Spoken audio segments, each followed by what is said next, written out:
Baylor and USC. This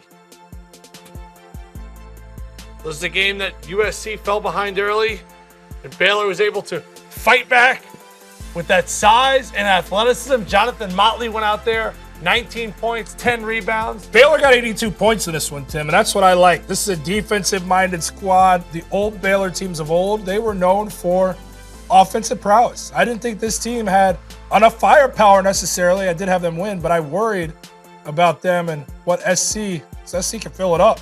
And I didn't know if Baylor had the offensive firepower to keep up in this one. They're scoring. They didn't defend as well as they had to, but they show they can win games in different ways. And give the Trojans credit. They fought back, and that was a storyline of them in the tournament, but it was not enough. Too much size, too much athleticism. And for a team that came into the season, JC, unranked in Baylor, that got to number 1 in the country, and nobody, and I mean nobody, was picking them to come out of that bracket.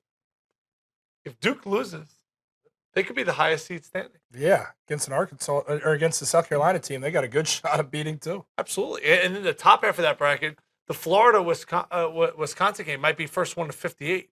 Yeah. And just stop the game. Well, what I'm starting to really like about Baylor is you're starting to see balance with this team. You're starting to see a variety of guys come to the forefront scoring the ball. I mean, for a lot of the season, it was hopefully Motley can get it done. And then the other guys, they're not too gifted as scorers. Well, LeCompte was one of those guys who played really well for this team. They got some bench effort there, and it started to look like a balanced offensive scoring attack with how well they defend, how good they are on the backboard.